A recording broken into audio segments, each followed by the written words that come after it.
Good morning to all.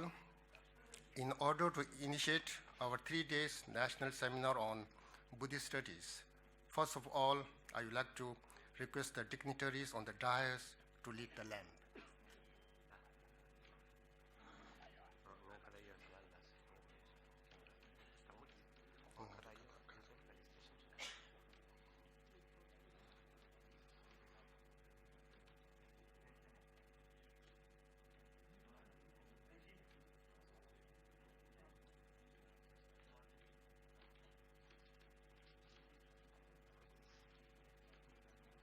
Offering of Khada by Organizing Committee, Professor Pemba Doche.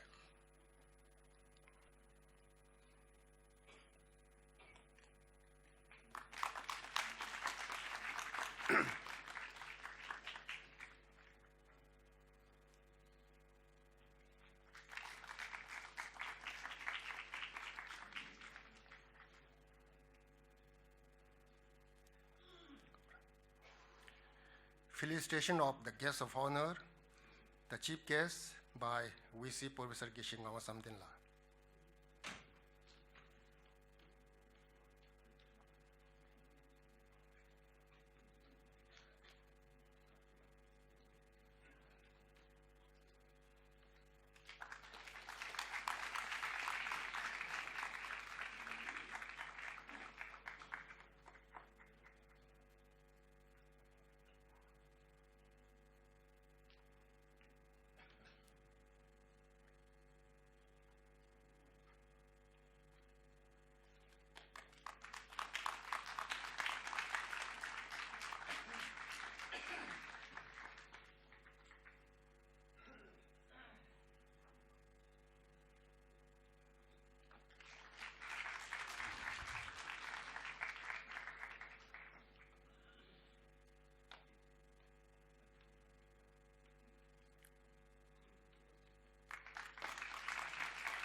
Mangalacharan in Tibetan language by monks.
Mangalacharan in Sanskrit language by girls.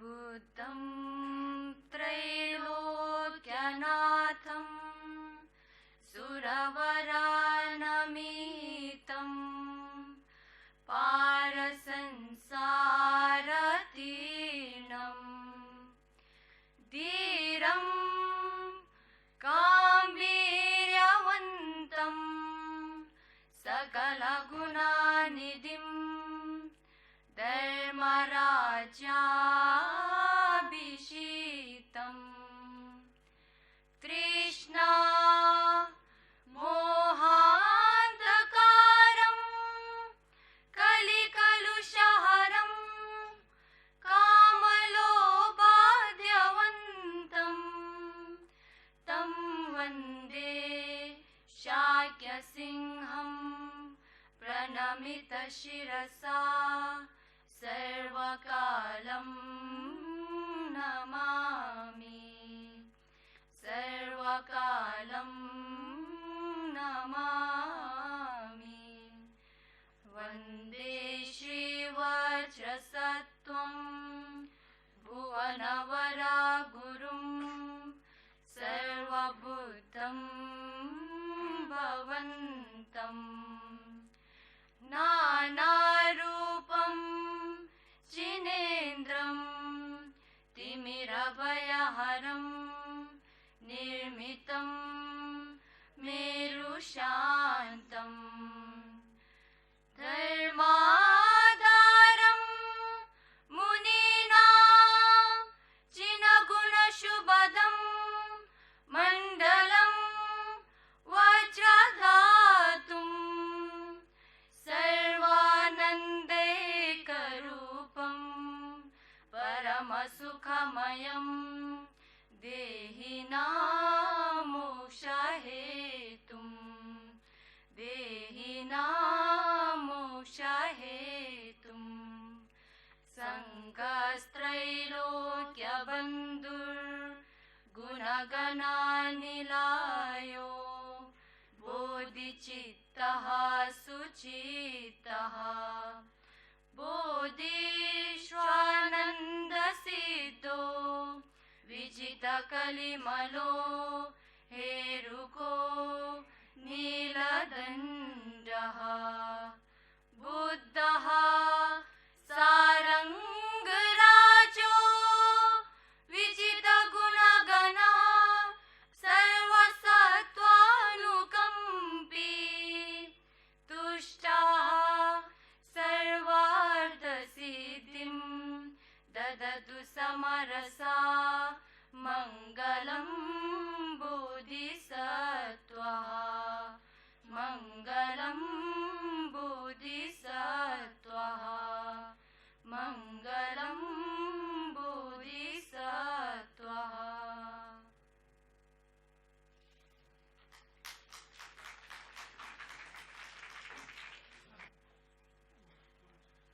Felicitation to B.M. Shukla, the former Vice Chancellor of Gorakhpur University.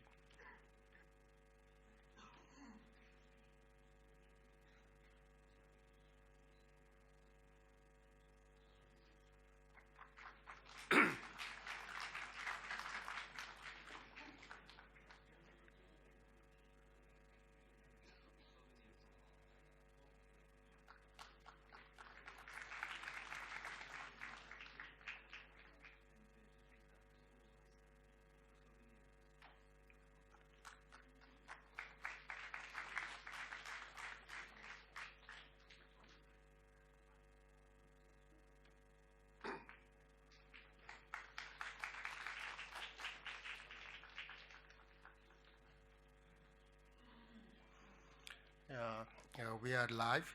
After that, welcome address by Professor Pema Tenzin. Namo Buddhaya Guruve, Namo Dharmaya Taine, Namah Sanghaya Mahate, Tribhyo api Satatam Namah, त्रिभ्यो अपि सततं नमः। त्रिभ्यो अपि सततं नमः।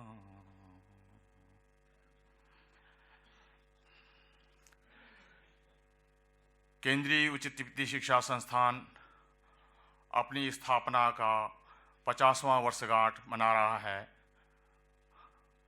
1 जनवरी 2018 से प्रारंभ हुआ। हमने स्वर्ण जयंती समारोह मनाया और पूरे साल इसके तहत विभिन्न प्रकार के कार्यक्रम आयोजित किए गए और अब यह अवसान की ओर बढ़ रहा है और इसी के तहत आज का यह बौद्ध अध्ययन नामक विषय पर त्रिदिवसीय राष्ट्रीय संगोष्ठी का आयोजन किया जा रहा है।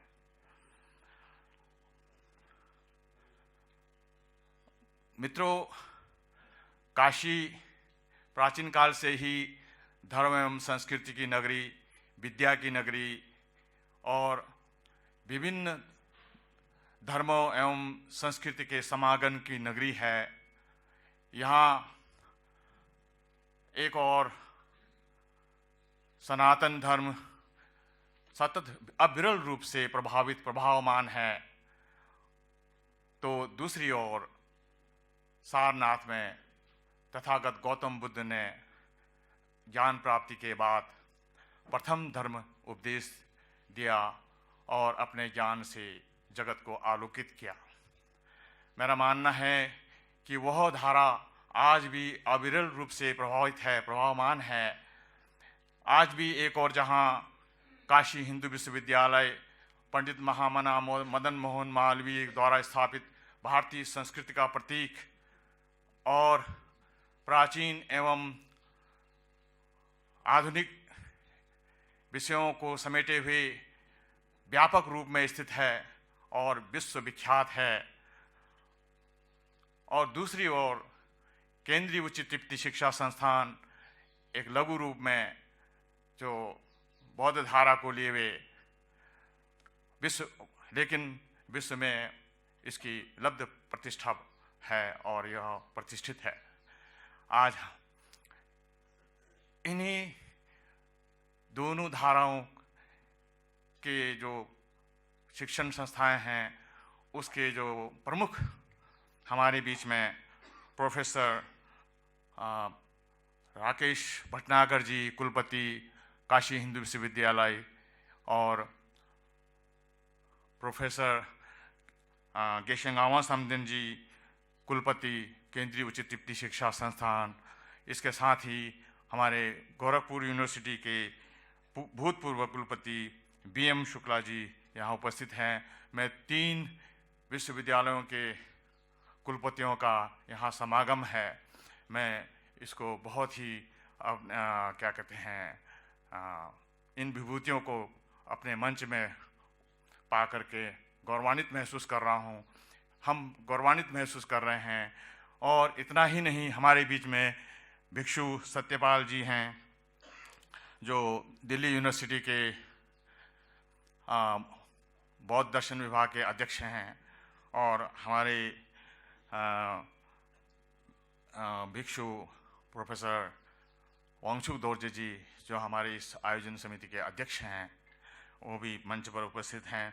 भाइयों, मेरा मानना है कि 3 भिक्षु मंच पर उपस्थित हैं तो भिक्षु संघ के प्रतीक हैं, और 3 प्रोफेसर, 3 कुलपति हमारे मंच पर उपस्थित हैं। ये विभूतियाँ, जो 3 विभूतियाँ हमारे मंच पर उपस्थित हैं, हमारे मंच की शोभा बढ़ा रहे हैं, आज की इस सभा की शोभा बढ़ा रहे हैं। हम अपने आप को गौरवान्वित महसूस कर रहे हैं और स्वयं हम लोग आज इनके स्वागत के लिए अपने आप को बहुत ही भाग्यवान समझते हैं कि हमें सौभाग्य अवसर मिला। मैं सर्वप्रथम भिक्षु संघ का स्वागत करता हूँ। हमारे भिक्षु संघ का स्वागत करते हुए मैं मानता हूँ कि हम धन्य हैं, आप लोग धन्य हैं, यह सभा धन्य है, यह काल धन्य है, यह मिलन धन्य है, और यह हम लोगों का जो दर्शन है, दर्शन से जो हमको पुण्य की प्राप्ति हुई, हम पुण्य के भागी हुए, यह पुण्य का अवसर धन्य है। मैं इन महान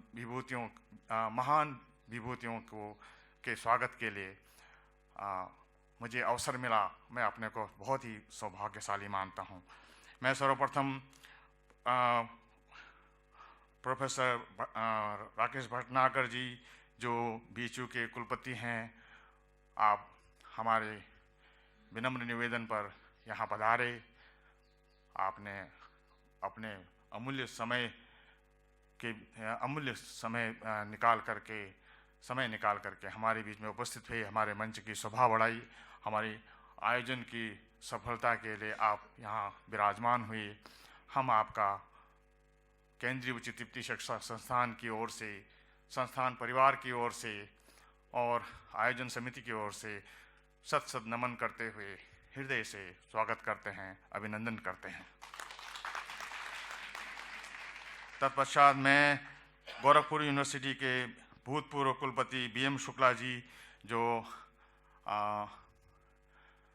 बहुत ही वयोवृद्ध हैं, फिर भी हमारे बीच में आने में बहुत ही प्रसन्नता जाहिर की, आए और हम लोग का मान बढ़ाया, हम लोग को प्रोत्साहित कर रहे हैं। इसलिए मैं उनको नमन करते हुए संस्थान की ओर से, संस्थान परिवार की ओर से और आयोजन समिति की ओर से स्वागत करता हूं और अभिनंदन करता हूं। हमारे कुलपति प्रोफेसर गेशे गावा समतिन जी हमारे प्रेरणा स्रोत हैं, हमारे पूज्य हैं, हमारे लिए आदरणीय हैं, हमारे मार्ग निर्देशक भी हैं और वो हमारे प्रत्येक कार्यों में बढ़ चढ़ करके मार्ग निर्देशन करते हैं और हर प्रकार का सहयोग प्रदान करते हैं। मैं आपका संस्थान की ओर से, संस्थान परिवार की ओर से, आयोजन समिति की ओर से, सभी की ओर से आपका स्वागत करता हूं और अभिनंदन करता हूं। भिक्षु सत्यपाल जी एवं हमारे अध्यक्ष जी, आप दोनों का भी मैं तहे दिल से स्वागत करता हूं और अभिनंदन करता हूं। मैं हमारे यहाँ काशी हिंदू विश्वविद्यालय, काशी विद्यापीठ, संस्कृत यूनिवर्सिटी और हमारे स्थानीय अतिथिगण हैं, जैसे हमारे बनते सुमित थेरो जी हैं, बर्मा मंदिर के मठाधीश हैं, वज्र विद्या संस्थान के खेम्बो जी हैं, हमारे पीछे प्रोफेसर दीक्षित जी हैं, रमेश द्विवेदी जी हैं और मुकुल जी हैं और भी बहुत सारे प्रोफेसर्स हैं और जो हमारे निमंत्रण पर सदैव हम लोग का उत्साह बढ़ाते हैं और हम लोग को सहयोग देते हैं, अपना योगदान देते हैं। मैं आप लोगों का स्वागत करता हूं और अभिनंदन करता हूं। हमारे इस क्या कहते हैं संगोष्ठी में आए हुए प्रतिभागी लगभग 50 प्रतिभागी हैं, जिनमें 30 पेपर प्रस्तुत करने वाले हैं और बाकी ऑब्जर्वर हैं। हमारे कुलपति जी का मानना था कि बहुत अधिक संख्या में लोग इसमें आएं और इसका लाभ उठाएं और इसमें सक्रिय रूप से विचार विमर्श करें और डिस्कशन में भाग लें, इसलिए अधिक से अधिक संख्या में आमंत्रित किए गए हैं। मैं आप सभी लोगों का स्वागत करता हूं। जैसे हमारे प्रोफेसर गोखले जी हैं, टाशी पंजोर जी हैं, प्रोफेसर चिंचोरे जी हैं और भी लोग हैं जिनका मैं शिशिर रॉय जी हैं, मैं बहुतों का नाम नहीं जानता, लेकिन मैं संस्थान परिवार की ओर से, केंद्रीय उच्च तृतीय शिक्षा संस्थान की ओर से और आयोजन समिति की ओर से आप सभी लोगों का स्वागत करता हूं, सभी प्रतिभागियों का और अभिनंदन करता हूं। तत्पश्चात मैं हमारे संस्थान के कुलसचिव जी RK उपाध्याय जी और हमारे जितने संकाय के डीन हैं, अध्यक्ष हैं और सदस्यगण हैं और छात्र छात्राएं हैं, मैं सभी का यहाँ इस आयोजन के उद्घाटन समारोह में स्वागत करता हूँ और अभिनंदन करता हूँ। धन्यवाद। Keynote address by Professor Wangchu Dorje Negi. नमो तस् भगवतो अरहतो सम्मा संबुद्धस्य नमो तस् भगवतो अरहतो सम्मा सम्बुद्धस्य नमो तस् भगवतो अरहतो सम्मा सम्बुद्धस्य अनिरोधम अनुत्पादम अनुच्छेदम अशाश्वतम अनेकार्थम नाना अर्थम अनागमम अनिर्गमम यह प्रतीत्य समुत्पादम प्रपंचो उपशिवम शमन देशमासा तम बुद्धस्तम वंदे वदताम वरम।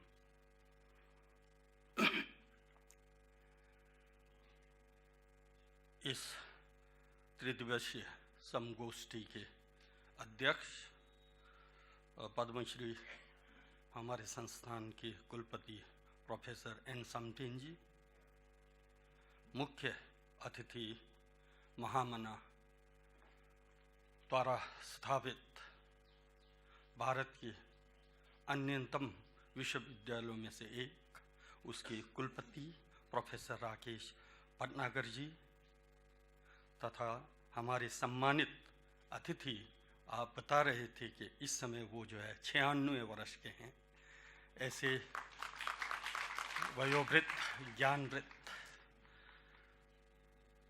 BM शुक्ला जी जो फॉर्मर वाइस चांसलर गोरखपुर हैं, उनको मैं संबोधन करता हूँ। और फिर मंच पर आसीन भिक्षु Satyapal ji, ex head of department Delhi university, और वर्तमान में आप बुद्ध गया में इंटरनेशनल मेडिटेशन सेंटर में देश दुनिया के लोगों को विपश्यना का मार्गदर्शन करते हुए आप हैं, आप यहाँ उनका मैं संबोधन करता हूँ। इसके पश्चात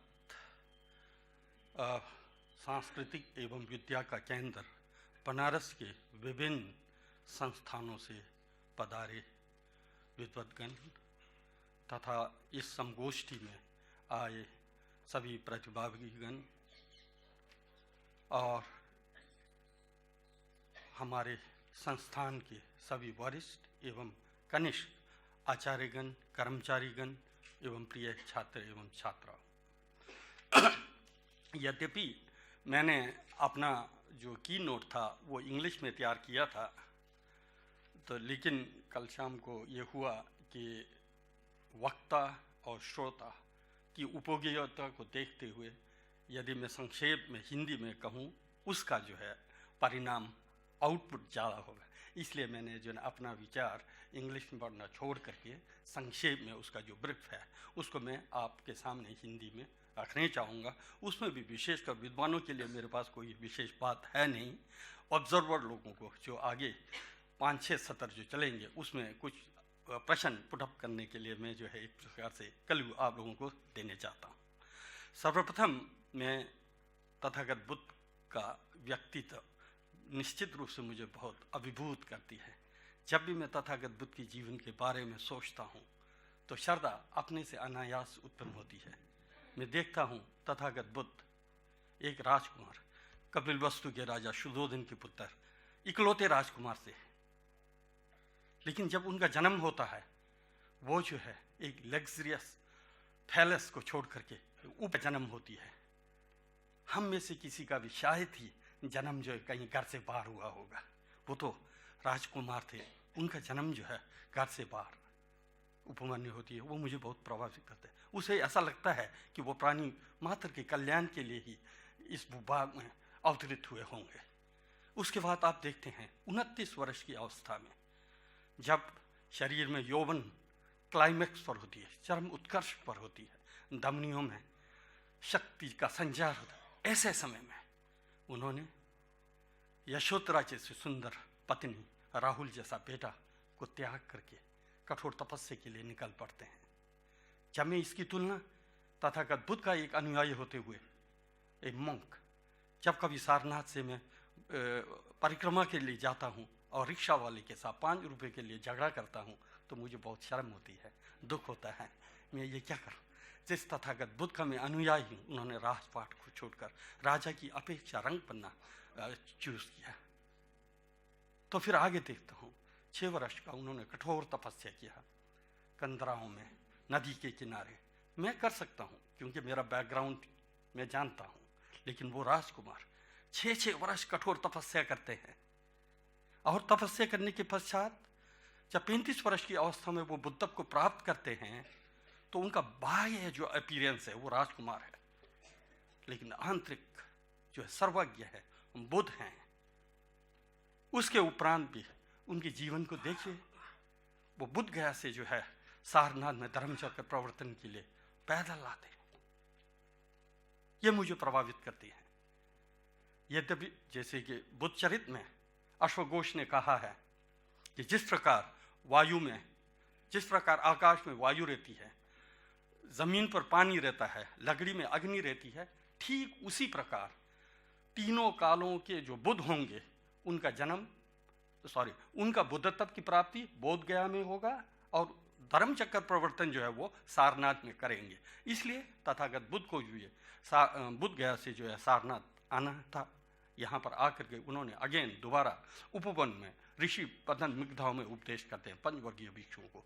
उसके पश्चात तो प्राय मगध का राजा बिंबिसार हो या आजाद शत्रु हो, श्रावस्ती का राजा प्रसेनजीत हो या उड्डयन के राजा अवंती के राजा, लगभग बुद्ध के समय में प्राय बहुत सारे राजा उनके अनुयायी हो चुके थे। जब वो परिनिर्वाण का समय आता है, जबकि उनका अटेंडेंट आनंद उनसे कहते हैं कि आप कुशीनगर में अपना शरीर मत त्यागिए, आपको या तो श्रावस्ती में या तो राजगिरी में आपको शरीर त्यागना चाहिए। लेकिन वो उसको इनकार करते हैं।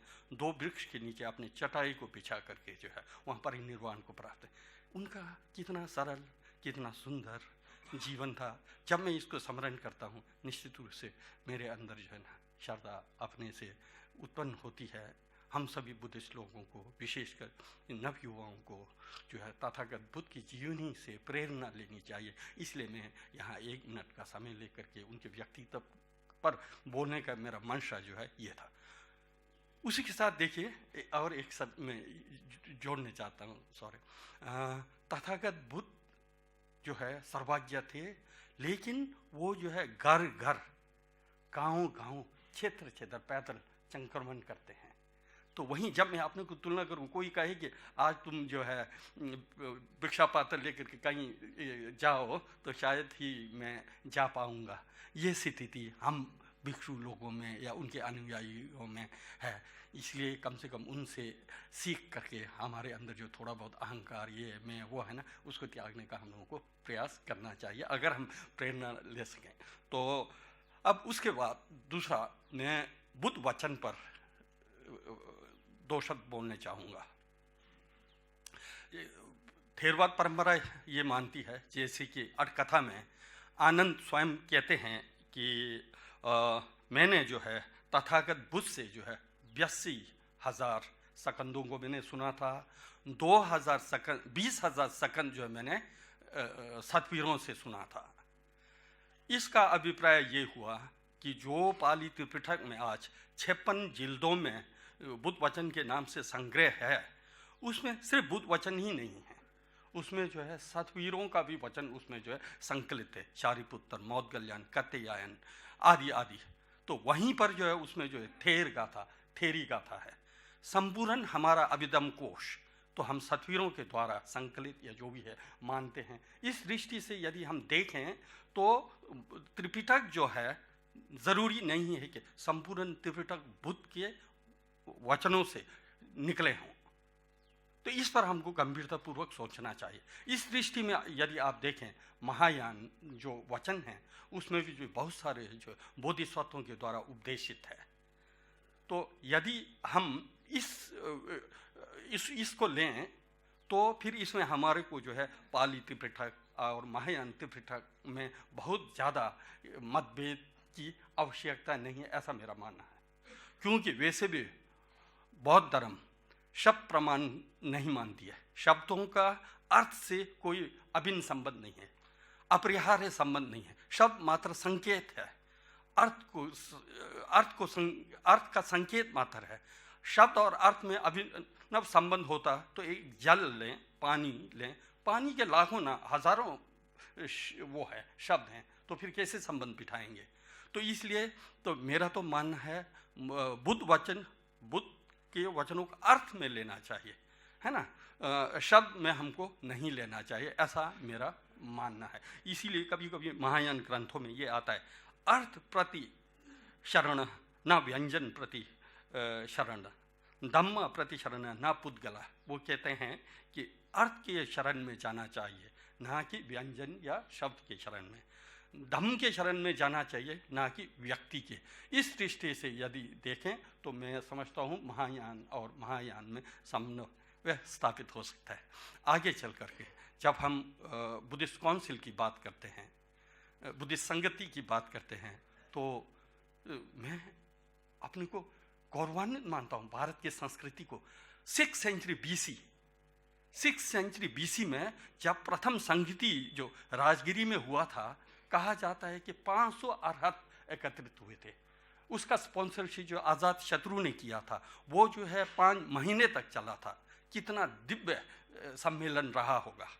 6th सेंचुरी BC में 500 अरहत लोग एकत्रित होकर के तथागत के द्वारा उपदेशित वचनों का जो है संगायन हो रही है। तो जब संगति हुई थी, कहा जाता है उसमें सिर्फ विनय और सुत, अभिधम का नहीं हुआ था। उसमें मेरा अपना ये मत है, दोबारा उसमें अभिधम का नहीं हो सकता था, क्योंकि विनय और सुत में किसी प्रकार का डिस्प्यूट, मतभेद की संभावना नहीं है। विनय पर इसलिए संभावना नहीं है क्योंकि तथागत बुद्ध के समय में जो है हर 15 दिन पर उपोष्ठ होती थी, भिक्षु लोग एकत्रित होते थे और विनय का पाठ होता था। और हर साल में एक बार जो है रेनी सीजन होती थी, 3-3 महीने का भिक्षु एकत्रित होते थे। विनय में किसी प्रकार का मतभेद की संभावना नहीं थी। वहीं सूत्र को लें, सूत्र में क्या है, 10 पारमिताओं का अनुशीलन है, दान, शील, शांति आदि आदि और क्षमता। तो उसमें भी बहुत ज़्यादा जो है वो, क्योंकि सब्जेक्ट कॉम्प्लेक्स नहीं है, तो उसमें भी किसी भी प्रकार का जो है मतभेद की गुंजाइश कम थी। लेकिन अभिधम कोश जो है क्या है, मेटाफिजिक्स है, तत्व चिंतन है, निश्चित रूप से उसमें जो है मतांतर की संभावना रही होगी। इसलिए जो है प्रथम संगति के समय में जो है एक प्रकार से सार्वभौम रूप से, यूनानिमस रूप से जो है स्वीकृति की चाह थी। इसके चलते लगता है कि अभिधम का जो संगति नहीं हुआ। उसी प्रकार 100 वर्ष के बाद जब वैशाली में काल अशोक के समय में द्वितीय संगति होती है, उस समय भी नहीं हुआ था। हाँ, निश्चित रूप से उस समय विनय को लेकर के मतभेद होने की वजह से जो सत्वीर और महासांगिक 2 हो गए थे। आगे चलकर तृतीय संगति हुआ था। तृतीय संगति पर मेरा मानना है, जो पाटलिपुत्र में अशोक ने जो स्पॉन्सरशिप दे करके मोदगल्यान तीस ने जो तृतीय संगति की थी, वो शुद्ध रूप से जो है सत्वीरवादियों का था, वो जो थेरवाद ट्रेडिशन का था। वो जो है क्योंकि उन्होंने जो मोगलयान 30 ने जो है कथा वस्तु की रचना की थी, जिसमें जो 1000 श्लोक हैं, जिसमें 500 श्लोकों में जो है अन्य निकायों का खंडन मंडन, अन्य निकायों के 216 मतों का जो है 500 वर्सेस में जो खंडन मंडन करके 500 वर्सेस में जो है थेरवाद को एस्टैब्लिश करते हैं, स्थापना होती है। इसलिए तृतीय संगति जो पाटलिपुत्र में हुआ था, वो शुद्ध जो है थेरवाद का था। उसके पश्चात जो है राजा अशोक का जो है बेटी संघमित्रा और महेंद्र 500 भिक्षुओं के साथ जो श्रीलंका में जाते हैं। उस समय तत्कालीन राजा वट्टागमी हैं, उनका वेलकम करते हैं। वेलकम करने के बाद जो है, जो यहाँ से जो बुद्ध वचन कहे थे, जो ऑरल मौखिक गाया था, उसको जो उन्होंने पत्थर पर खुदाई किया, थेरवाद ट्रेडिशन के अनुसार वो चौथी संगति थी। तो उसके बाद जो है त्रिपिटक अलग अलग बनना शुरू हो गया। उसके बाद जो है, अब उसके बाद जो है तृतीय जो संगति महायान की दृष्टि से होता है, वो कनिष्क के समय में जो है कुंडलवन में कश्मीर में होती है। वहाँ पर विभाषा की रचना होती है और इस प्रकार जो है वो जो विभाषा में फिर अन्य निकायों को जो है खंडन करके जो है सर्वास्तिवाद को स्थापना किया है। इसलिए एक प्रकार से जो तृतीय संगति के बाद जो है अलग अलग हुआ, ऐसा मेरा मानना है। तो इसमें भी फिर जैसे हम महायान परंपरावादी तथागत बुद्ध ने 3 बार धर्मचक्र प्रवर्तन किया था मानते हैं। पहला धर्मचक्र सारनाथ में पंचवर्गीय भिक्षुओं को, दूसरा जो है राजगिरी में, तीसरा वैशाली में मानते हैं। लेकिन थेरवाद ट्रेडिशन एक ही धर्मचक्र प्रवर्तन को मानते। मेरे दृष्टि में हम परंपरावादियों को यदि ऐसा सोचें, तथागत बुद्ध ने एक ही देशना दी थी, एक ही धर्म चक्र प्रवर्तन किया था। उसको मैं उपमा के रूप में समझाने चाहता हूँ। जैसे कि ये इस सारनाथ के टिबेटन इंस्टीट्यूट के कैंपस में बारिश हो रही है, मूसलाधार बारिश हो रही है। बारिश एक प्रकार से हो रही है, लेकिन यहाँ पर एक आम का पेड़ भी है, एक केले का पेड़ भी है, एक झाड़ी बुश भी है, दूसरा फूल भी है, तीसरा जो है नीचे छोटे छोटे ग्रास भी हैं। बारिश एक समान रूप से होती है, लेकिन ये पेड़ पौधे अपनी कैपेसिटी के अनुसार, अपने सामर्थ्य के अनुसार मॉइस्चर को ऑब्जर्व करके अपने को डेवलप करती है। क्या ऐसा ही नहीं रहा होगा? तथागत बुद्ध की देशना, तथागत बुद्ध ने जो 4 आर्य सत्य, दुख कहा, उसका कारण को कहा, है ना, और मारक सत्य को कहा। मारक सत्य में जब सम्यक दृष्टि की बात करते हैं तो उन्होंने कहा कि अनित्य है, अनात्म है, दुख है। लेकिन जब विद्वानों ने उसका इंटरप्रेट किया, जब दुख के बारे में इंटरप्रेट किया, थेरवादियों ने दुख को वास्तविक दुख को समझा, संसार के दुख को उन्होंने दुख समझा। संसार को हे दृष्टि से, कहने को संसार से निवृत्त होना चाहिए, वैराग्य उनका मूल में है, इसलिए संसार को दुख में देखा। तो मैं वहीं ये मानता हूँ, महायान की दृष्टि में संसार कोई दुख नहीं है। संसार दुख है, संसार दुख उन लोगों के लिए है जो कर्म और कलेश से उत्पन्न होते हैं। राग और द्वेष से जो संसार में उत्पन्न होंगे वो तो दुखी होना ही होना है, क्योंकि उसका मूल जो है कर्म और कलेश है, उसका परिणाम दुख नहीं तो और क्या होगा। जिस प्रकार कर्म और कलेश से इस संसार में जन्म होगी, क्या उसी प्रकार करुणा से जन्म नहीं लिया जा सकता है? करुणा से प्रेरित होकर के जन्म नहीं लिया जा सकता है। जबकि बोधिसत्वों का कॉन्सेप्ट ही है कि जब तक आकाश रहेगी, प्राणी रहेंगे, जब तक प्राणी रहेंगे तब तक मैं रह करके दुखियारियों का दुख मिटाते रहूँगा। वो संसार में जन्म लेना, खुशी खुशी जन्म लेते हैं ना, तो उनके लिए दुख कहाँ है? तो ये इंटरप्रिटेशन में जो भेद आई होगी, इसको हमको समझ। उसी प्रकार जब हम अनित्य की बात करते हैं तो अनित्य में भी सूक्ष्म है ना, जैसे वैभाषिक विरह है, वैभाषिक उत्पत्ति को मानती है, फिर थोड़ा स्थिति को मानती है, फिर क्षय मानता है।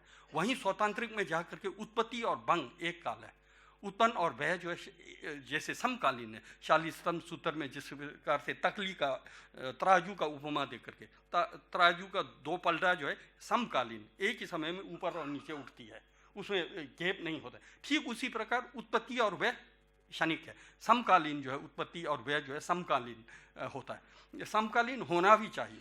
अगर समकालीन न होकर के स्थिति होगा और फिर अभाव उत्पन्न करेगा, अभाव परिणाम किसी हेतु की तरह उत्पन्न कैसे होगा?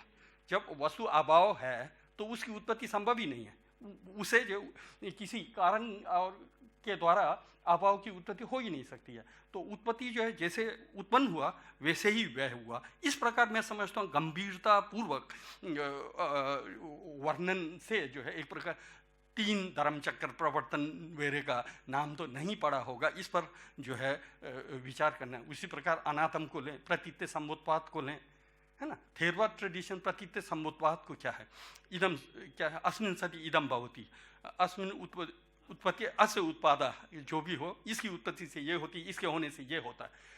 थेरवाद वस्तुवादी लोग जो है वस्तु की वास्तविकता को सिद्ध करने के लिए प्रतीत्य समुत्पाद का युक्ति देते हैं, और उनका कहना होता है कि यदि वस्तु नहीं होता तथागत बुद्ध को प्रतीत्य समुत्पाद की देशना की आवश्यकता ही नहीं थी। वस्तु का अस्तित्व है, इसलिए प्रतीत्य अस्मिन् सति इदम भवति कहा है। लेकिन वहीं पर नागार्जुन क्या करते हैं, उसको जो निस्वाव को प्रतिपादन करने के लिए युक्ति यूज करते हैं। नागार्जुन कहते हैं यदि वस्तु होता तो उसको उत्पन्न होने की आवश्यकता क्या थी? यदि वस्तु अपने में इनहेरेंट उसका अस्तित्व होता, उसको हेतु प्रत्यय की आवश्यकता क्या थी? हेतु प्रत्यय का अर्थ है कि उसका अस्तित्व नहीं था, इसलिए उसको जो है हेतु प्रत्यय का सहारा लेकर के उत्पन्न होना पड़ रहा है। वही प्रतीत्य समुत्पाद का युक्ति जो है मानविक दर्शन निस्वभाव को प्रतिपादन करने के लिए यूज करती है, और वस्तुवादी लोग जो है एक प्रकार से प्रतीत्य समुत्पाद के दर्शन को जो है अस्तित्व को स्थापित करने के लिए करती है। मेरे ख्याल से तो धर्मचक्र प्रवर्तनों का जो व्याख्या इंटरप्रिटेशन है, अगर इस अर्थ में लिया जाए तो मैं समझता हूँ समन्वय इससे जो है अच्छा स्थापित हो हो सकता है, ऐसा मेरा मानना है। और फिर उसके एस्टैब्लिशमेंट के लिए जो है द्वैत सत्य की कल्पना की गई है, सत्योदय की कल्पना, वैभाषिक सत्योदय अपने तरफ से। क्योंकि समय का अभाव है तो इसलिए मेरे को जो है इशारा भी हो रहा है, तो मेरे को बहुत ज़्यादा नहीं बोलना है। तो यद्यपि ये जो है एक वो अभी ये गोष्ठी जो है एक प्रकार से ये वो नहीं है, सेमिनार टाइप का नहीं था, ये एक प्रकार से सम्मेलन टाइप का था। वैसे आपने कहा भी था, ये गोखले साहब ने, ये आप लोगों ने इतना ये टॉपिक रख दिया कि ये तो कोई गोष्ठी थोड़ी है, ये तो एक प्रकार से सम्मेलन करने जा रहे हो। तो लेकिन हमारे कुलपति जी का ये आशय था कि नहीं, इसमें नए नए लोगों को, ऑब्जर्वर को बुलाया जाए, नए नए विषयों पर जो है थोड़ा प्रकाश पड़े, और इसलिए जो निश्चित रूप से विस्तृत वो जो है टॉपिक रखा जाए करके आपका आदेश था, इसलिए हम लोगों ने उसको रखा था। डिटेल में वैसे मैंने अपने की नोट में 22 पन्नों में जो है हर टॉपिक को जो है, बुद्धिज़्म में कास्ट क्या हो सकता है, वज़रियाना का कॉन्सेप्ट क्या है, इन सब चीज़ों को भी मैंने इसमें लिखा है। तो समय का अभाव है, इसके चलते मैं यहीं पर अपने विचार को विराम देता हूँ। धन्यवाद।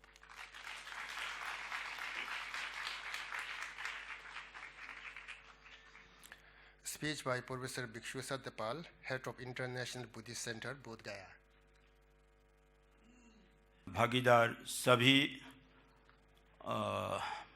विद्या प्रेमी, सत्य प्रेमी को मेरी हार्दिक शुभेच्छा है। मुझे कुछ कहने के लिए कहा गया, क्या कहूँ, विषय तो हजारों है, मैं उलझ रहा हूँ, मैं उलझा हुआ पाता हूँ, मैं कहाँ से शुरू करूँ।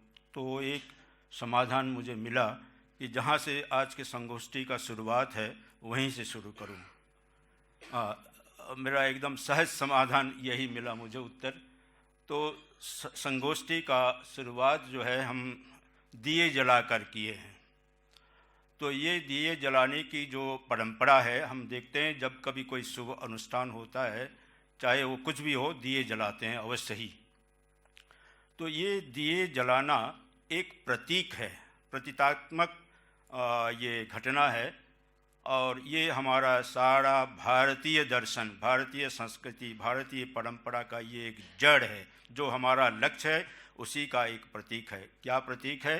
कि हम अंधेरे को नहीं चाहते हैं। क्यों? अंधकार दुर्गतिदायक है, दुखदायक है।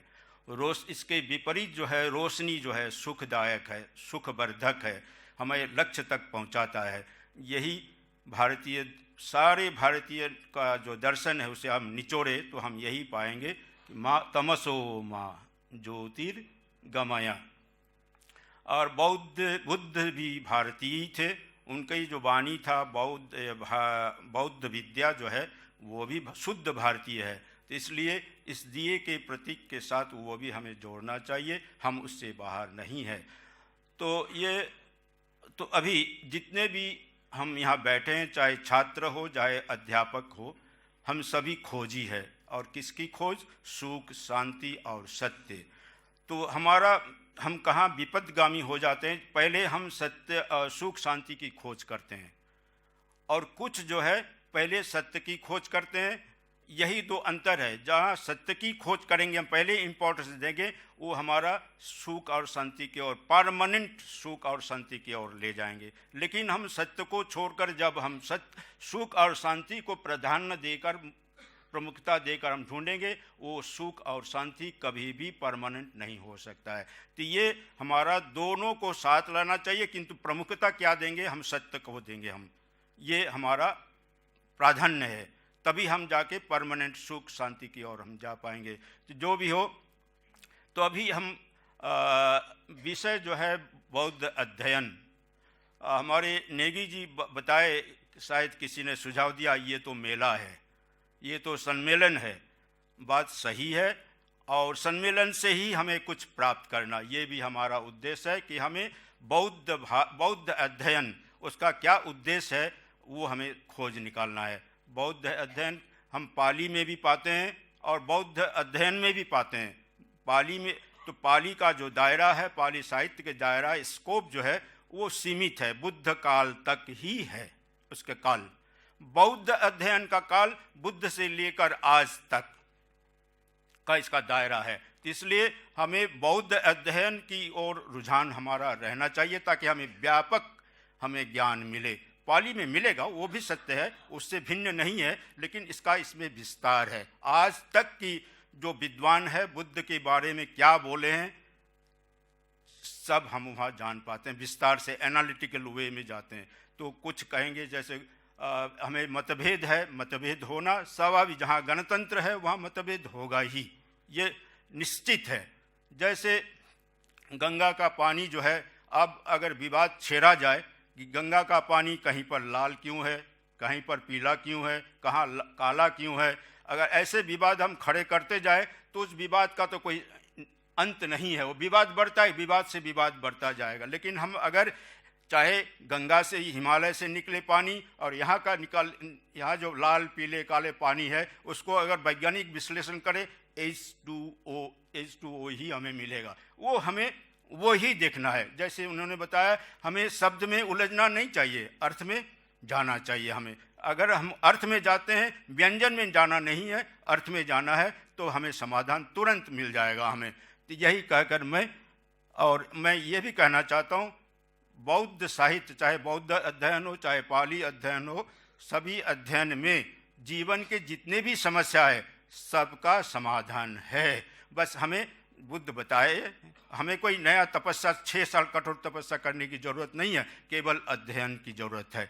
अगर सही तन मन से कोई विद्यार्थी, कोई जिज्ञासु ये अध्ययन करे, उसको समाधान मिलेगा, हम ये गारंटी के साथ हम कह सकते हैं। यही कहकर अंततो गत्वा, ये जहाँ इस संगोष्ठी के शुभारंभ में जहाँ 3-4 विद्वान 3-4 भीसी उपस्थित है, जहाँ सभा होती है, सभा का अर्थ है सहभाषति, यानी एक साथ सभी नहीं बोलते हैं, एक साथ बैठकर बारी बारी से अपनी बातों को विचारों को रखते हैं पंडितगण, वही सभा है। और जिस सभा में इतने बड़े बड़े विद्वान रहे हैं उसकी क्या कहना है, वो तो निष्कर्ष हमें सत्य की ओर ले जाएगा, सुख शांति की ओर ले जाएगा, ये अवश्य है। तो हमारा जो आज का संचालन हुआ, दिए जलाने का जो मकसद है, हमारे मंगलाचरण जो किए हैं उसमें निहित है अर्थ।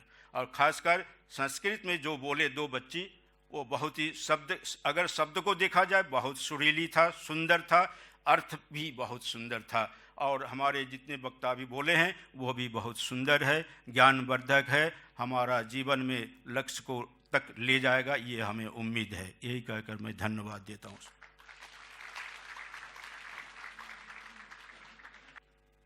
Exalted speech of guest of honor by Professor B.M. Shukla, the former Vice Chancellor of Gorakhpur University. आज के इस विशिष्ट कार्यक्रम के मुख्य अतिथि प्रोफेसर राकेश भटनागर, कुलपति काशी हिंदू विश्वविद्यालय, हमारे बगल में बैठे हुए प्रोफेसर नेगी, भिक्षु सत्यपाल जी और तिब्बतन इंस्टीट्यूट के कुलपति प्रोफेसर समतेन, सभागार में बैठे हुए सभी विद्वद्जन, बौद्ध भिक्षु, देवियों तथा सज्जनों, बहुत वर्षों बाद आपके इस संस्थान में आने का मौका मिला। मैं तो बहुत भाग्यशाली रहा हूँ काशी हिंदू विश्वविद्यालय में कार्यरत रहते हुए कि तिब्बतन इंस्टीट्यूट को प्रारंभ से किस प्रकार ये संस्थान बना, बढ़ा और एक प्रतिष्ठित स्थान विश्वविद्यालयों के बीच में आज देश में खड़ा है। इसमें मुझे याद है कि रिम्पोचे जी, काफ़ी अच्छी मित्रता थी उनसे, उनके समय में काफ़ी कार्य हुआ। उसके बाद प्रोफेसर समतेन जी के हाथों इतने वर्षों से काफ़ी उन्नति हुई और विश्वविद्यालयों की संख्या में एक बहुत महत्वपूर्ण स्थान तिब्बतन इंस्टीट्यूट ने अपनाया। मुझे याद है वर्षों वर्षों तक बराबर जब मैं यहाँ आया करता था, हमारे परम मित्र आपकी संस्थान से बहुत जुड़े हुए थे, प्रोफेसर के सच्चिदानंद मूर्ति। मुझे याद है जब मैं मॉस्को में कार्यरत था दूतावास में, तो प्रोफेसर के सच्चिदानंद मूर्ति आए, हमारे बहुत अभिन्न मित्रों में से थे। उन्होंने हमसे कहा कि प्रोफेसर शुक्ला, मेरी बड़ी इच्छा है कि उस वक्त सोवियत यूनियन में एक बुद्धिस्ट मोनास्ट्री थी जो मंगोलिया, चाइना और उस वक्त के सोवियत यूनियन के जहाँ पर ज्वाइन होते हैं तीनों देश, वहाँ पर एक बुद्धिस्ट मोनास्ट्री थी। उन्होंने कहा कि मेरी बड़ी इच्छा है वर्षों से कि मैं वहाँ जा सकूं। वहाँ विदेशों का जाना निषिद्ध था। खैर, प्रयत्न करके प्रोफेसर सच्चिदानंद मूर्ति को परमिशन मिला और लौट के उन्होंने जो वर्णन दिया वो शब्दों में मैं वर्णन उसका कर नहीं सकता हूँ कि क्या अनुभूति हुई वहाँ उससे उनको जाने पर। ये कहने में कोई अतिशयोक्ति नहीं है कि हमारे राष्ट्रपिता महात्मा गांधी ने जो अहिंसा का संदेश पूरे विश्व को दिया, उसकी प्रेरणा जो है बौद्ध धर्म से उनको मिली थी। और बौद्ध धर्म के विषय में आप ये संगोष्ठी बराबर करते आए हैं, कर रहे हैं। इसका बहुत ही प्रभाव विशेषकर आजकल के नवयुवकों पर पड़ता है। बहुत ही आवश्यक है जो आप यहाँ पर इस संगोष्ठी में जो बातें कही जाएंगी, उसका एक बहुत ही अच्छा असर आजकल के नवयुवकों पर पड़ता है। क्योंकि आप सभी को ये अनुभव होगा कि हमारी संस्कृति को कुछ थपेड़े लग रहे हैं दूसरे संस्कृतियों से। इसको बचाने में हमारा भारतीय समाज काफ़ी सशक्त है और उसमें बहुत बड़ा योगदान बुद्धिस्ट स्टडीज़ का भी रहेगा। और हम लोगों का संबंध तो आपके टिबेटन यूनिवर्सिटी से प्रोफेसर समतेन बराबर मजबूत रहा है और इसको और मजबूती हम लोगों ने दी है। कुलपति जी को मालूम है कि हमारे प्रोफेसर आर के उपाध्याय, डॉक्टर आर के उपाध्याय हमारे यहाँ जॉइंट, कहने में मुझे संकोच नहीं कि इनको मैंने एज असिस्टेंट रजिस्ट्रार में सिलेक्शन कमेटी थी, मैंने ही सेलेक्ट किया था। आज ये आपके रजिस्ट्रार कुलपति हैं। कुलपति जी आपके साथ अच्छी तरह से काम कर रहे हैं। तो हिंदू विश्वविद्यालय का और तिब्बतन इंस्टीट्यूट का संबंध बहुत प्रगाढ़ रहा है। इन शब्दों के साथ मैं आप सभी विद्वज्जनों से क्षमा मांगता हूं कि मैं बैठकर बोल रहा हूं। अब 95 वर्ष की उम्र में मैं समझता हूं कि हमारी उम्र का ध्यान करके आप क्षमा करेंगे, अन्यथा नहीं लेंगे। बहुत बहुत आपको धन्यवाद। आशीर्वाद।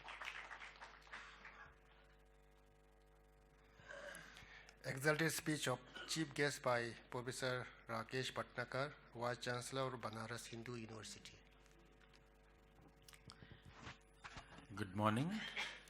I think I would like to apologize to speak in English. Professor Shukla, Professor Samten, Professor Satyapalji, Professor Tenzing, Professor Negi, dignitaries who have been invited for this conference, deans, faculty members of this great institution, and particularly my dear students. This is my great pleasure to be here on this golden jubilee year of this great university, which is striving hard to educate the young Tibetan diaspora and those from Himalayan borders of India who have religion, culture, and language in common with Tibet. I am extremely happy to be with you and part of this seminar, Buddhist Studies. Buddhism is the world's fourth largest religion with over 500 million followers. An Indian religion, Buddhism encompasses a variety of traditions, beliefs, and spiritual practices largely based on original teachings attributed to Buddha and resulting interpreted philosophies. Two major branches of Buddhism which are generally recognized by scholars are Pali, the school of the elders, and Sanskrit, the great vehicle. All Buddhist traditions share the goal of overcoming sufferings and the cycle of death and rebirth, either by attainment of nirvana or through the path of Buddhism. Buddhist scholars vary in their interpretation of path to liberation, the relative importance and assigned to the various Buddhist texts, and their specific teachings and practices. Buddhist studies, also known as Buddhology, is an academic study of Buddhism. The term Buddhology was coined in the early 20th century by Aston Carpenter, a Unitarian minister, to mean the study of Buddhahood, the nature of the Buddha, the doctrines of Buddha, but the terms of Buddhology and Buddhist studies are generally synonymous. According to some scholars, in some specific contexts, Buddhology has been viewed as the subset of Buddhist studies. Scholars of Buddhist studies focus on history, culture, archaeology, art, philosophy, anthropology, sociology, theology, philosophy, practices, interreligious comparative studies, and other subjects related to Buddhism.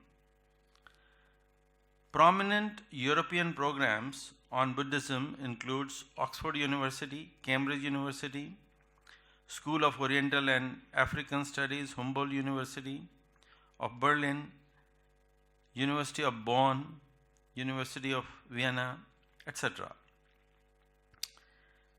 Some of the Asian institutes like Tokyo University have also been the major centers of Buddhist research. I believe that this seminar will provide an opportunity to young Buddhist scholars to interact with the renowned academicians in this field. I expect that deliberations seminar will acquaint the participants about various aspects of Buddhist studies, which will immensely benefit the research scholars. I am confident that this seminar will prove to be a productive endeavor. I congratulate everyone associated with this seminar and extend my best wishes for the grand success of this event. Thank you very much.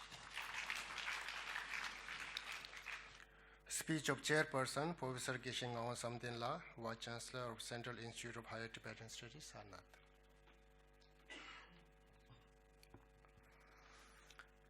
Honorable Bhikshu Sangh,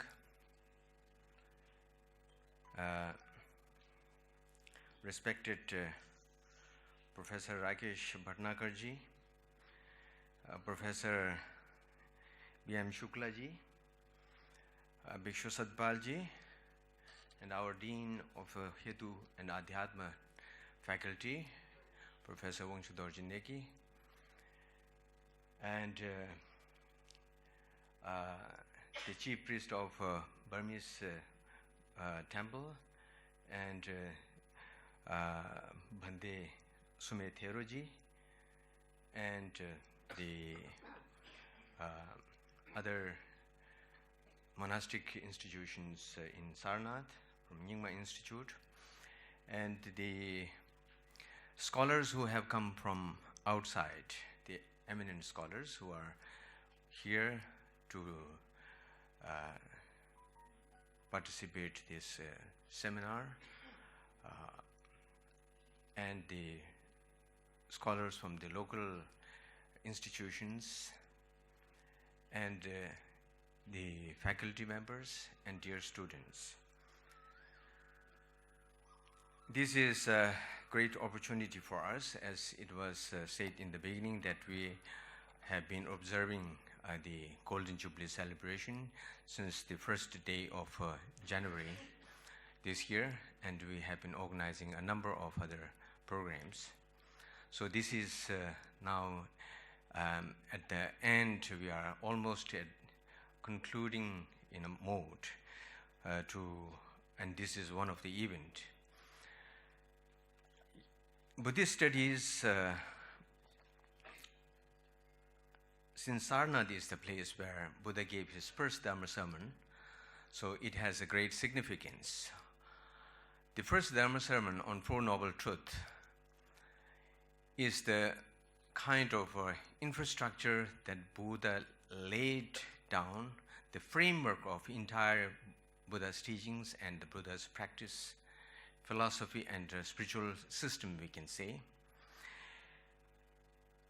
And from this, the truth of suffering, truth of origin of suffering, truth of origin of suffering and cessation of the origin of suffering and suffering, and attainment of this kind of cessation through path. These four truths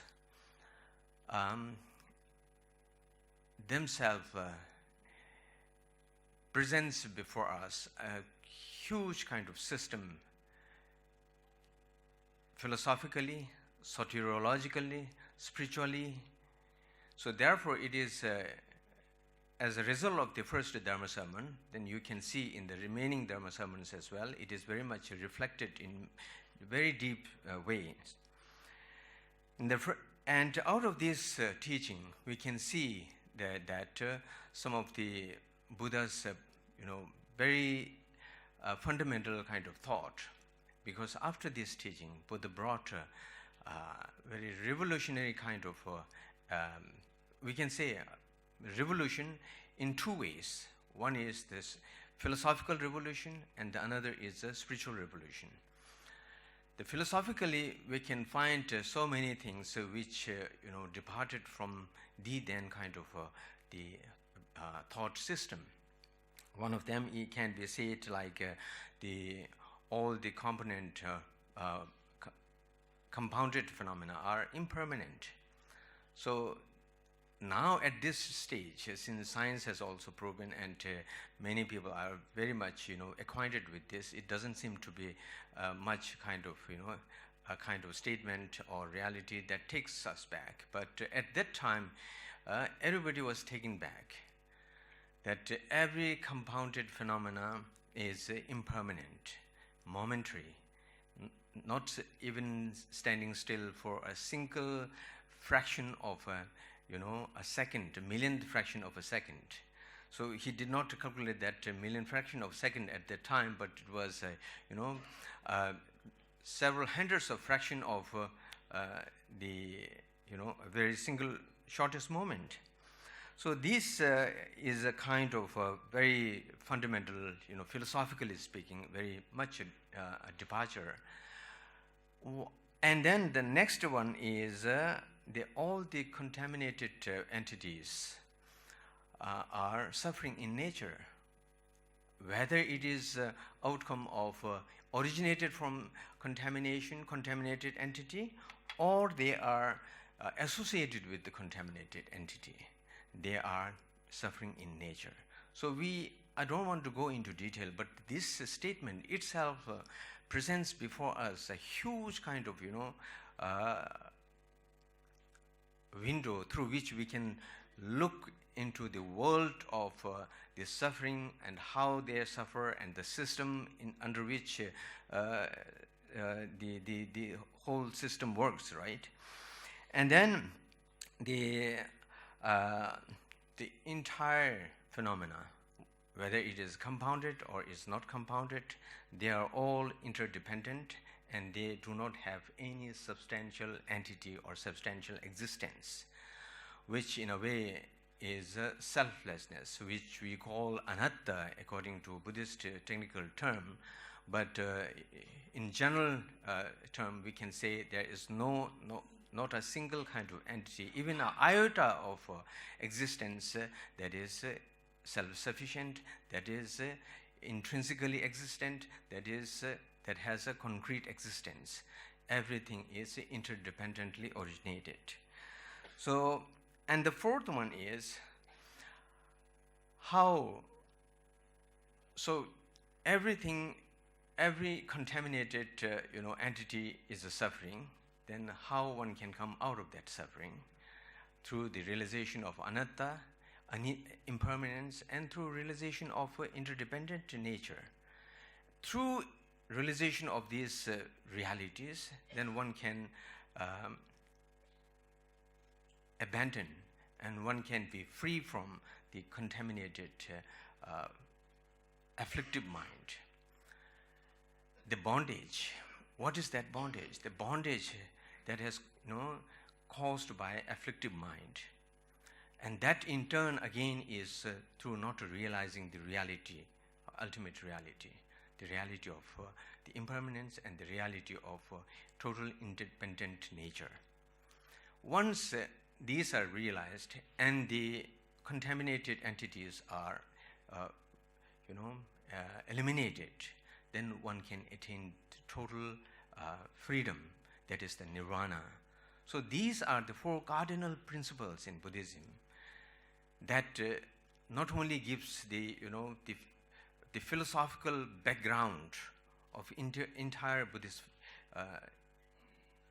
philosophy, Buddhist we can say spirituality, and also it gives the soteriological or the spiritual system of Buddhism. So these four cardinal principles are extremely, that is why these are said as the four seals of Buddhism, because these denote whether a philosophy is Buddhistic in nature or not. So by understanding this, by understanding these four cardinal principles, then we look into the nature of reality. The world out there is constituted by material form. The world out there is constituted by consciousness, the mind, and the world which is neither consciousness nor material, but viprayukta, that is non-mental, non-physical entity, which are abstract in nature, and then apart from that, there is a permanent entity like a space. So in all of these categories, these four categories, the entire world is included, right? Now, in Buddhism, right from Buddha's time itself, there has been a very intensive kind of exploration into the reality of world. And in that context, you can see the exploration of the reality which is out there. Through exploration, knowledge of reality is acquired. And it is similar with the science, that we acquire knowledge from outside. And we acquire knowledge through exploration, investigation, through examinations and things like that, through research. But that knowledge which is acquired through exploration is wonderful. In the case of science, all these kind of wonderful facilities that we are enjoying are product of science, the gift of science. Of course, sometimes there are negative kind of effects. But that is not, I think, just simply because of science and technology, but because of the mind which is behind that, these, technology and systems. We have to be careful when many people condemn science to be, destructive in nature. We have to be careful that the motivating factor behind the exploration, that plays a big role, in making whether the facilities are productive or not, or beneficial to beings or not. So these knowledges, or the knowledge, when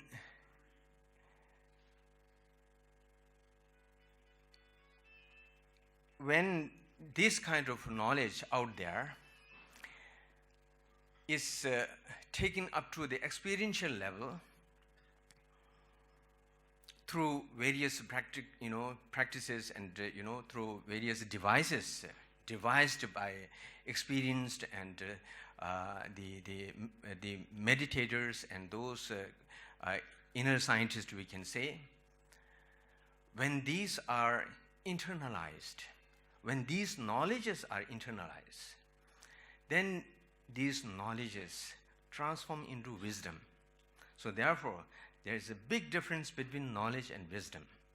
The wisdom is that you acquire or you develop through acquisition of experiential, at the experiential level, and through that, when it becomes your perspective. For example, that I occasionally used to tell my students, when we have idea about impermanence, scientifically, when we explore, then through the calculation and through machines, we can calculate a millionth fraction of a second. But the person who has acquired that knowledge, of course, he has made a great contribution to human knowledge and human society. But is that going to be beneficial for him in his personal life, in terms of how he perceives the world and perceives himself? Here makes the difference. The knowledge, when it remains there as an objective study, of course it must be objective study, but so long as it remains as a data or knowledge out there, it is not going to be beneficial at the personal level or in the human level, human experiential level, in terms of transformation. When that knowledge is internalized, and when that knowledge is internalized and then gain experiences of various levels, in the beginning, the inferential level. Within the inferential level also there are certain number of levels. And then after that, at the end, it comes to the wisdom of experiencing it through direct perception, direct experience. At that level, then in Buddhism it is called the yogic kind of pratyaksha jnana. And not only in Buddhism, but also in Indian tradition, we have that the yogic pratyaksha jnana, yogic jnana. And that is this transforming kind of wisdom which makes the person, absolutely different. That is why a person who has internalized his understanding of impermanence, and the person who has a huge knowledge of, understanding the reality of impermanence, there's a big gap in terms of how he confronts the problems and issues of his life, and how he addresses the issues and the problems of society and his personal life. There's a big difference.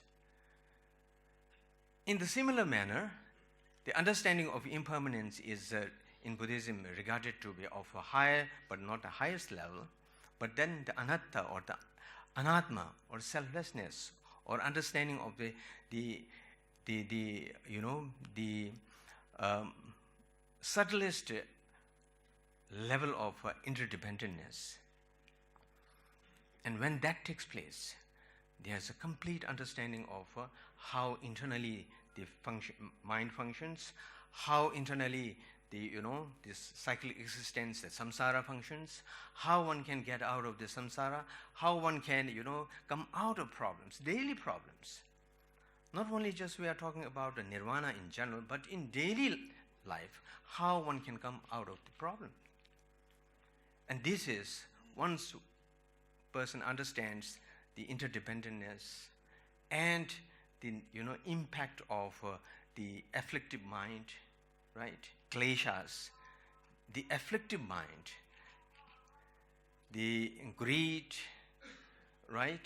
The greed, anger, hatred, jealousy, these are the afflictive mind which actually in fact tortures us, torments our tranquility, disturbs our, the peace of mind. Once they enter, once any of these pop up, then we have the experience of, agitation. So we need to look into our mind and then understand the impermanence and the interdependent nature and how this afflictive mind works and how they are manifested. And once they are manifest, how they affect our life. In our mundane life, in our social life, when these manifest, then it affects our relation. It affects our friendship. And through friendship and through relation, which are the manifestation of our internal agitated mind, then we can understand how these can be controlled, how these can be addressed. Normally people have this kind of understanding that, oh, this is a life, we have to live with this. We cannot address this. This is the system that is, with us. We are born with this, we will die with this.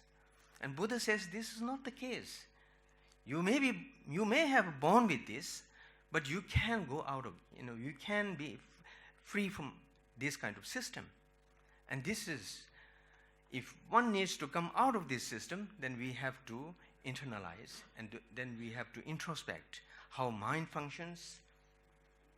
And now these days, Buddhist studies is not simply confined to a particular range of study, but it is because it addresses the reality of the world, the external world, inner world, matter, mind, and neither mind, neither physical world, then it includes everything.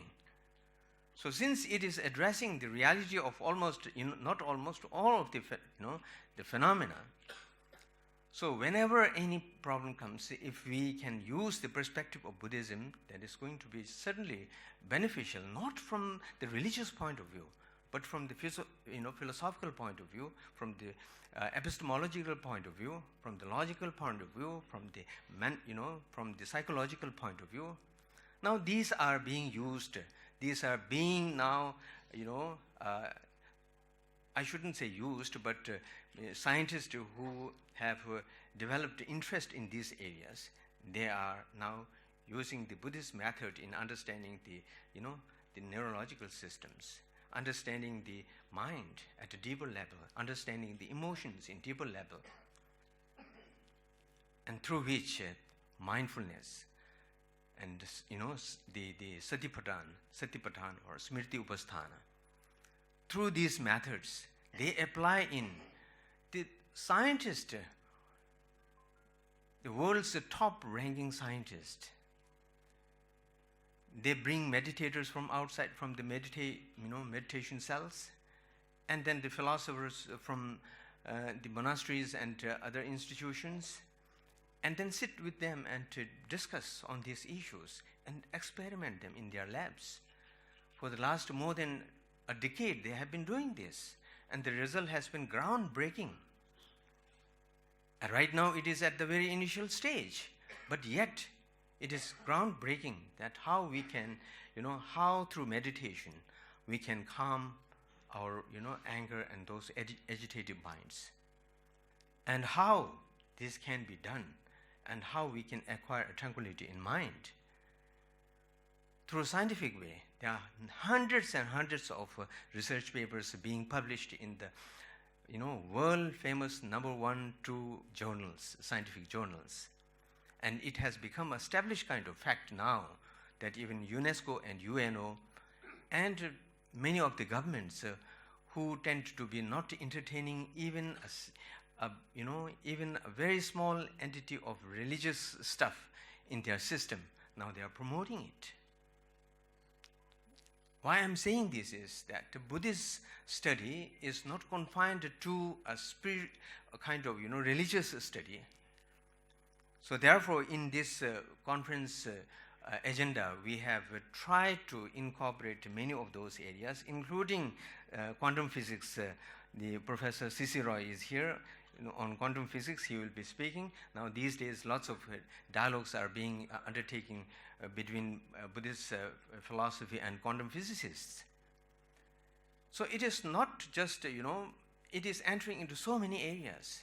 It is entering into clinical science. It is entering into, the business in terms of how to maintain peace of life with the corporate people. So therefore, now these days, at the global level, it has become a kind of a very attractive thing to have not only understanding, but those who are practicing, the mindfulness, they have a better kind of not only understanding, but a better way of living the life and better way of living together with other people in a harmonious way. That is why the emotional quotient is regarded to be one of the elements these days as a qualification of the candidates who are, selected for corporate CEOs, right? So therefore, the simple thing that I wanted to place before you is think widely, and then deep down into the reality of the nature, and then explore. This is what Buddhism has been doing for the last more than 2,500 years, starting from Buddha himself and the great masters of Nalanda, Vikramashila, Takshashila. They have produced thousands of treatises exploring into the the realities through various means. That is how in India the interaction between the Buddhist scholars and non-Buddhist philosophical schools like Vedantin, Nayayikas, Sankhyas, Vaisheshikas, Jainas. This kind of interaction had been going on, till 13th century. It was going on in a very pragmatic and very strong way. And as a result of this kind of the exchange, interaction, the Indian philosophical system, Indian logic system, Indian epistemological system, rose up very high to a very sophisticated level. And here, after first half of 13th century, this kind of trend of interaction stagnated, got stopped, because there was the main interlocutor. Buddhism was not there in India after first half of the 13th century. So here we are making a small attempt to bring back this kind of interaction by organizing occasionally conferences on Buddhism, and non-Buddhist Indian philosophical schools. And now these days we have a science on the other hand and Western philosophy on the other front. Last year, in the very beginning of this Golden Jubilee celebration, we organized a conference on mind in Indian philosophical schools and Western and modern science, in which Vedanta in all the Indian, major Indian philosophical schools, scholars of these schools participated. And then we had the neuroscientists and physicists. So this is a kind of, now we are at a juncture from where we should not be confined to what we have been reading, but of course, based on the reading materials and the knowledge system, the traditions that we have, we need to look into the reality from various angles so that we can explore more and engage more into our, understanding of the world, so that it can benefit more for the rest of the world. So I once again thank our the chief guest, Professor Bhatnagar ji, and Professor Shukla ji, and Professor Satyapal ji, and all of the eminent scholars who have come from outside, and our local Varanasi, Kashi scholars, and my dear students and faculties. And with this, I wish that the deliberation will be very productive. Thank you very much.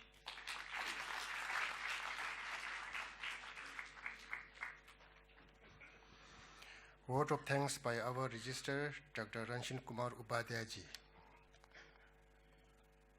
मंच पर विराजमान केंद्रीय उच्च तिब्बती शिक्षा संस्थान के कुलपति एवं इस कार्यक्रम की अध्यक्षता कर रहे श्रद्धेय पद्मश्री प्रोफेसर गेशी नवांग शामतेन जी, मुख्य अतिथि एवं काशी हिंदू विश्वविद्यालय के कुलपति आदरणीय प्रोफेसर राकेश भटनागर जी,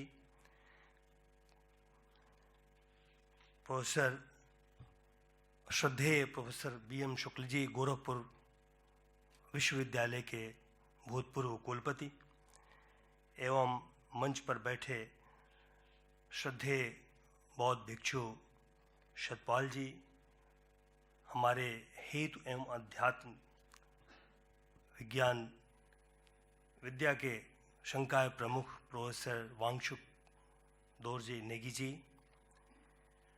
आज अत्यंत हर्ष का विषय है कि आज हमारे संस्थान के बौद्ध अध्ययन विषय पर आयोजित 3 दिवसीय राष्ट्रीय संगोष्ठी का उद्घाटन समारोह संपन्न हो रहा है।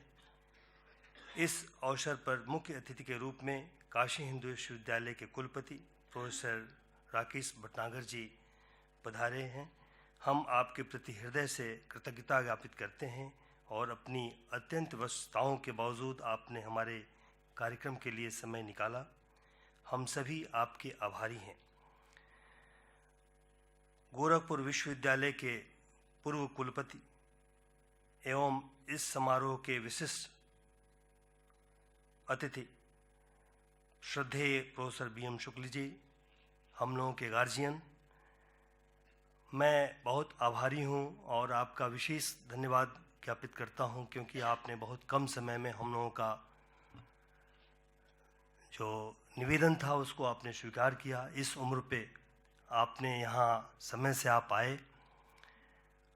ये काशी हिंदू विश्वविद्यालय का प्राची और दोनों का मिलन है क्योंकि 96 इयर्स ओल्ड में और हमारे वर्तमान कुलपति काशी हिंदू विश्वविद्यालय दोनों मंच पर विराजमान हैं। हम लोगों का सौभाग्य है आप इस बौद्ध अध्ययन 3 दिवसीय जो सम्मेलन या जो संगोष्ठी का आयोजन है, इस अवसर पे हम सभी केंद्रीय तिब्बती उच्च संस्थान की तरफ से और मैं स्वयं अपनी तरफ से बहुत बहुत धन्यवाद दे रहा हूँ।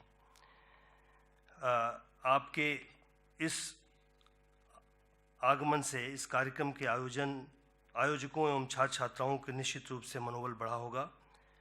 आपको बहुत बहुत धन्यवाद। हम अपने विश्वविद्यालय के कुलपति पद्मश्री प्रोफेसर गेशी नवांग शामतेन जी के भी आभारी हैं, जिनके आशीर्वाद, प्रेरणा एवं दिशा निर्देश से इस संस्थान में निरंतर अंतर्राष्ट्रीय एवं राष्ट्रीय स्तर की संगोष्ठियाँ आयोजित होती रहती हैं। हमेशा की भांति इस कार्यक्रम हेतु भी आपने रूपरेखा बनाने से लेकर सफल संचालन हेतु अपना दिशा निर्देश एवं योगदान प्रदान किया, जिसके लिए समस्त संस्थान परिवार आपके प्रति धन्यवाद ज्ञापित करता है। बौद्ध भिक्षु प्रोफेसर सतपाल जी, आप विशिष्ट अतिथि के रूप में मंच पर विराजमान में हैं। आपको बहुत बहुत धन्यवाद। हम सभी आभारी हैं।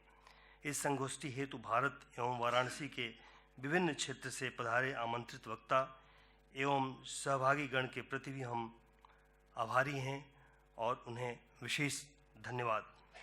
विशेष इस संगोष्ठी हेतु इस संगोष्ठी में आए हुए हमारे प्रबुद्धजन और अध्यापक वृंद, कर्मचारीगण, प्रिय छात्र छात्राएं इस संगोष्ठी में यहाँ उपस्थित हैं। हम सभी को मैं उन्हें धन्यवाद देता हूँ। सेमिनार के संयोजक professor Wangchuck Dorje Negi, professor Devraj Singh ji, professor Zampa शामतेन जी, प्रोफेसर मुकुल मेहता जी, भिक्षु सुमेध थेरो जी और इस सभागार में बैठे विद्वज्जन, हम के प्रति हम अपना साधुवाद प्रकट करते हैं जिन्होंने इस कार्यक्रम के सफल आयोजन के लिए अपना महत्वपूर्ण योगदान प्रदान किया। इलेक्ट्रॉनिक एवं प्रिंट मीडिया से जुड़े पत्रकार बंधुओं को भी हमारा साधुवाद एवं धन्यवाद। अंत में हम सभी जिन्होंने प्रत्यक्ष एवं अप्रत्यक्ष रूप से सहयोग प्रदान किया है या 3 दिन की जो हमारी राष्ट्रीय संगोष्ठी है बौद्ध अध्ययन पे, वो सहयोग प्रदान करेंगे, हम सभी को बहुत बहुत धन्यवाद।